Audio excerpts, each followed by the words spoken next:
Vamos fazer um bolo gostoso agora, nesse bloco? Para um café da tarde? Sensacional, tudo de bom, né?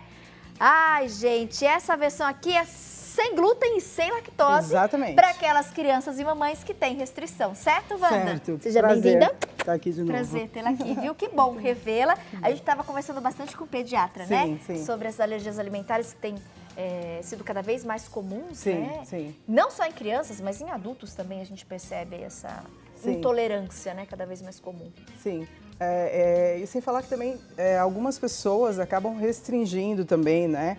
Por motivos de dieta, a gente sabe disso, né? Então, assim, as pessoas que se sentem um pouquinho com barriga inchada, né? Então, sempre fazem uma associação ao glúten, né? Independente da sensibilidade ao glúten, né? Essa preocupação hoje, ela é existente.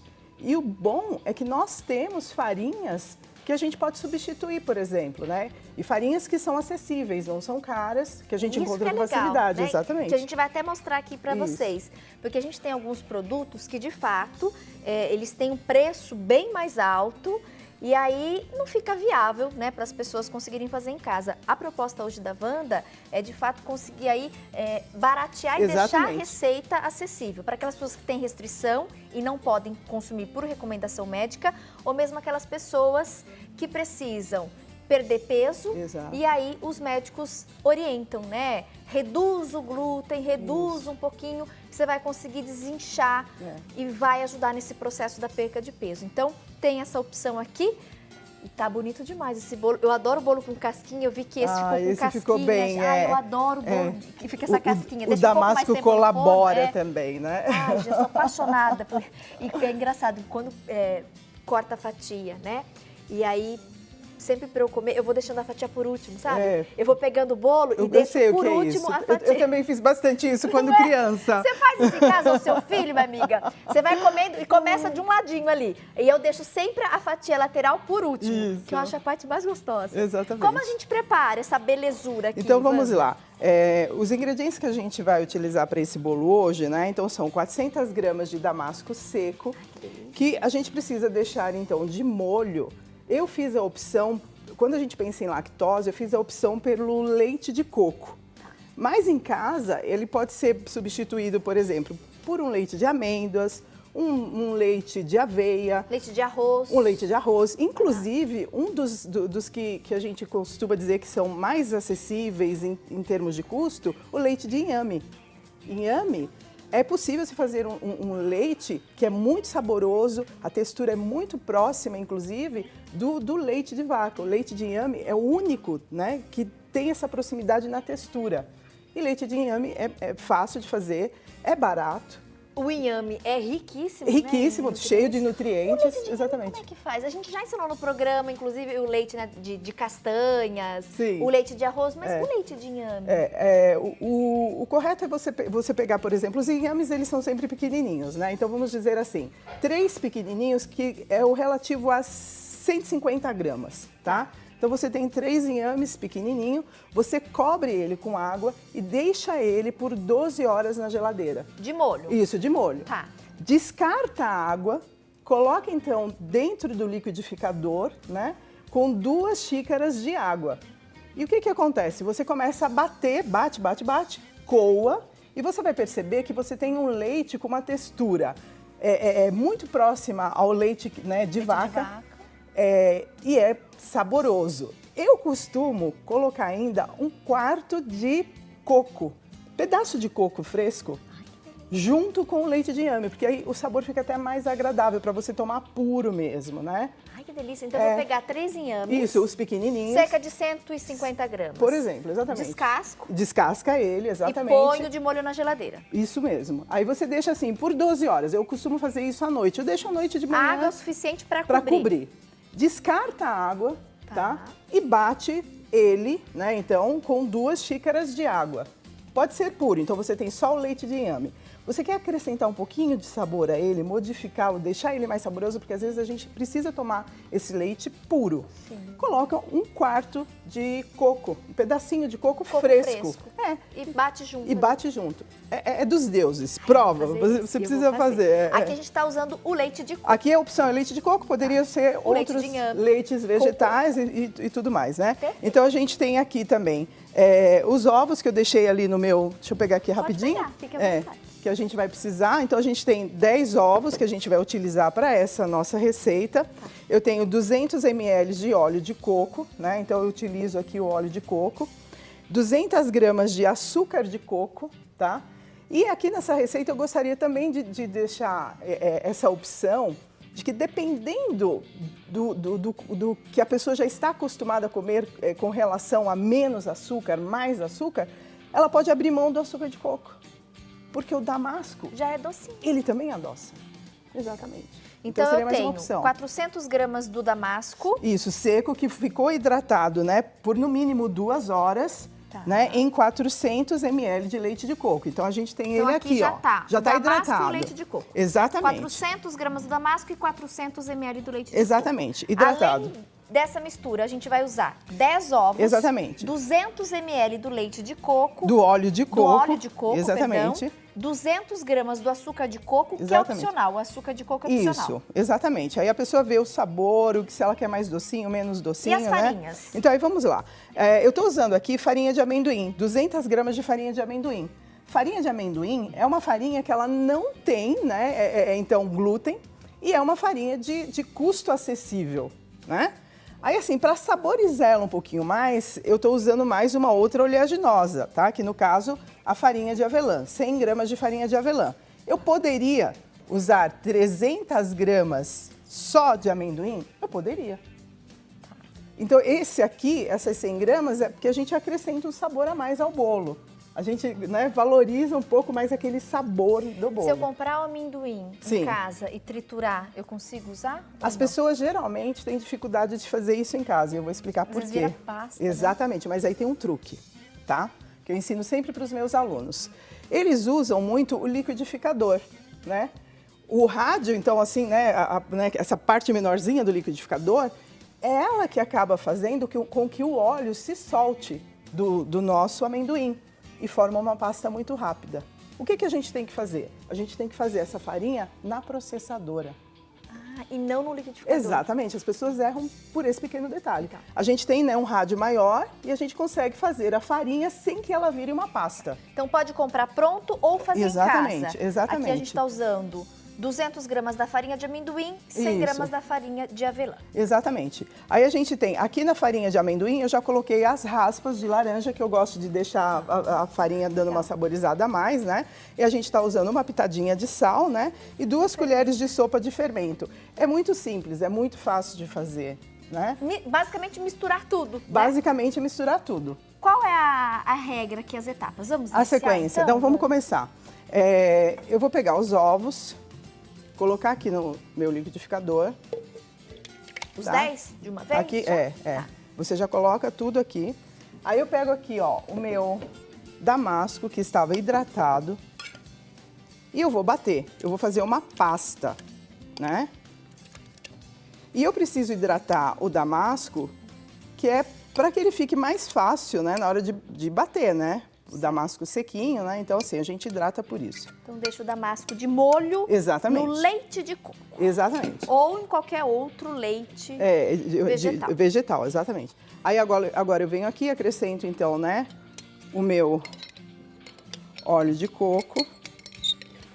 Nessa hora, quando a gente pensa, assim, em lactose, né, e se for mesmo um problema de lactose, a outra opção que as pessoas têm é usar uma ghee. Né? Porque a ghee, ela é uma manteiga clarificada que no processo de clarificação ela perde também a lactose. Tá. Então, ao invés do óleo de coco, 200 ml de óleo de coco, eu poderia usar a manteiga ghee. Exatamente, tá? Então, que acha em lojas de produtos, tá? Geralmente naturais. O pessoal brinca, nas lojas de produtos natureba. Exatamente. Lá você vai achar. Lá nos natureba. Então, vamos lá.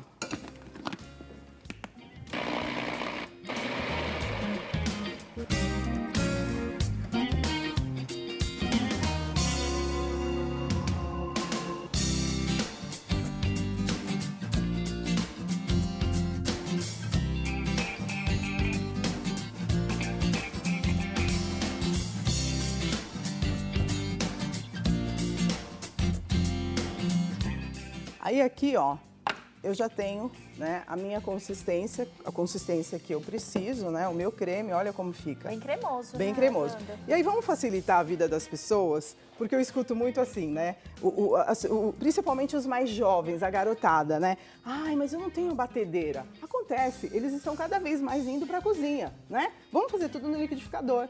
É muito fácil, a gente agora só acrescenta tudo aqui mesmo no liquidificador. Então você agora a gente só vai suja colocar tudo. os secos, as Exatamente, as farinhas a aqui. pitadinha de sal. Exatamente. Bom, então só para deixar um pouco mais prático, eu vou bater tudo no liquidificador, tá bom? Quem quiser poderia também usar Poderia a batedeira. transferir depois a segunda parte para a batedeira, mas sinceramente não tem a necessidade, tá? Então a gente liga aqui. Necessário, né? Dá uma mexidinha. É uma massa muito simples de trabalhar, né? Então, né, mexe mais um pouquinho.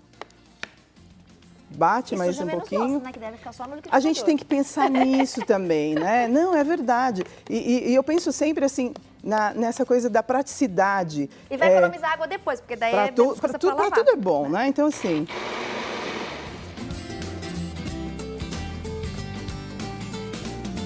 Vamos bem. E aí, o segredo também do bolo que você gosta com aquela cor maravilhosa é passar óleo de coco na forma. Pra ficar assim, né? Bem douradinho. É. A diferença entre passar óleo de coco e manteiga em preparações sem glúten, quando a gente usa farinha de oleaginosas, porque ela já tem o óleo, é que o óleo de coco deixa, então, uma cor mais bonita no bolo. Enquanto que a manteiga, ela deixa uma corzinha mais opaca. Né? Então, o óleo de coco, ele deixa mais vivo. Porque a gente já tem a gordura das oleaginosas, né? Mas isso, na hora de assar fica aquele bolo bem moreninho. Eu gosto de falar isso, né? Porque as pessoas conheço gente que prefere aquele bolo mais branquinho, mais clarinho. Exatamente, tá? Aí não usa óleo de coco para untar. Aí pode passar manteiga, por exemplo, mas aí passa manteiga ghee se for o caso de tirar a lactose por né, N motivos, né? Até mesmo de saúde. Quem não tem restrição nenhuma, isso, pode exatamente. fazer essa receita, gente, usando daí a manteiga, né? Usando o leite de vaca. Exatamente. Aqui a gente dá as dicas de substituições. Isso, a gente dá. Usando leite vegetal. Tati, eu não tenho aqui o leite vegetal, não tenho restrição. Você pode fazer receita com leite de vaca. Normal, exatamente. Aí, uma outra coisa, Tati, que eu acho muito interessante que a gente tem agora no Brasil, são várias opções de farinha, né? Sim. Que não tem glúten. Por exemplo, nós temos a farinha de mandioca, que se encontra facilmente para panificação e confeitaria. Específica para isso, né? Então tem nas lojas Natureba, vamos chamar assim, né? Tem também essa... E a gente tem também aquela famosa mistura de farinha de arroz, né? Fécula de batata, os amidos. Então, assim, a gente tem várias opções de farinhas que a gente pode utilizar que não tem glúten. E que a gente pode usar nas preparações dos nossos Exatamente, bolos, né? Bolos e pães, né? Então, assim, isso facilita bastante a vida da gente também. Bem cremosa, ela fica bem cremosa. Bem consistente, bem consistente, né? Quanto tempo de forno, Então, Wanda? aí o forno é sempre assim. A gente tem que estar com o forno pré-aquecido, tá? 180 graus, os primeiros 10 minutos. Tá. Subiu o bolo, a gente abaixa, então, para uns 140 graus. Wanda, meu forno não é elétrico, né? Meu forno é a gás. Então, dá uma olhadinha na chama. A chama alta, 10 minutos, tá? No que o bolo subiu, a gente coloca do médio para baixo. A gente tem que observar a chama do nosso forno, tá bom?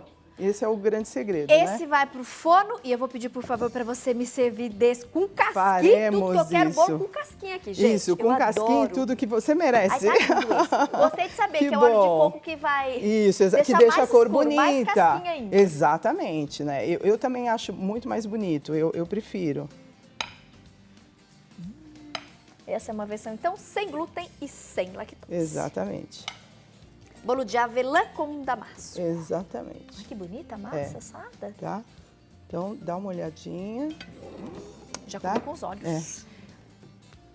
Por ser oleaginosas, que é o que a gente está usando, então ele é um bolo molhadinho. Eu ia comentar, ó, ele é um bolo só molhadinho. de ver a gente já percebe, né? Exatamente. Ó, antes de provar, exatamente. Você já vê que é um bolo bem úmido. Exatamente, tá?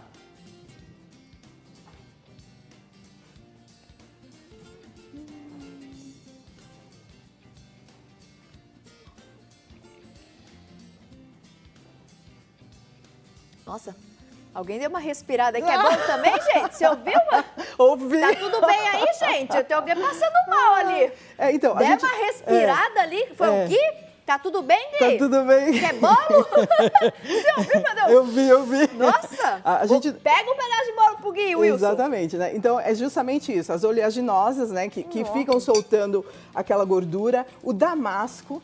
Maravilhoso. Leite de coco. E não dá uma diferença o amendoim com a avelã? Sensacional. Então. Como fica saboroso, não? Que bom que você gostou. Fico feliz. E a casquinha? Olha a tática, vai deixando a casquinha por por último, exatamente. Nossa, Wanda, que delícia. Uma massa super úmida. E a gente vê aqui o sabor, né, bem leve do coco. Exatamente. Você usou o leite de coco, o açúcar de coco. O damasco. As castanhas, né? Então, assim, são opções, sim, para quem tem segue uma alimentação sem glúten e sem lactose. E eu percebo, assim, que o mercado, que a panificação e a confeitaria, ela está evoluindo cada vez mais para essa direção. E eu fico muito feliz, né? Eu estive agora... Até em função do grande número de pessoas com restrição. Exatamente. Eu estive agora na Alemanha, né, que muitos dos meus cursos eu faço lá. E, por exemplo, para você ter uma ideia, tem um chantilly feito com leite de coco. Olha, já tem isso? Tem, e a gente vai começar a trazer para o Brasil. E se você me permitir, eu quero ensinar aqui. Porque é uma coisa maravilhosa, porque coco é da nossa terra, né? Então a gente tem isso aqui com muita facilidade. O Brasil tem muito, né? Nossa, então, exatamente, né? Chantilly de leite de coco, chantilly de amêndoas. Então, assim, a confeitaria, a panificação está evoluindo muito. Eu não consigo parar de comer, você percebeu aqui, né? Eu fico tão feliz quando ela come assim. Eu não consigo parar de comer, eu fico gente, muito feliz. Fica muito bom. Que bom. Muito. Que bom, fico contente. Faz em casa, tá? Isso mesmo. E quem não tem restrição, pode fazer com leite de vaca. Exato. Com a farinha que você tem em casa. Mas é legal porque a Wanda trouxe essas opções, de fato, pensando naquelas pessoas que têm restrição. E a gente tem recebido cada vez mais pedidos, né? Sim, de receitas que a gente consegue aí oferecer para esse público. Exatamente. Que tem alergia à lactose, que tem problema com glúten. Assim a gente consegue abrir aqui o nosso leque e ajudar todo mundo. Eu acho importante, é bom. Arrasou. Ai, que bom. Fico Adorei. muito feliz. Obrigada por me receber. Esse vai pro meu carinho. caderninho de receitas Ai, que também, bom. viu?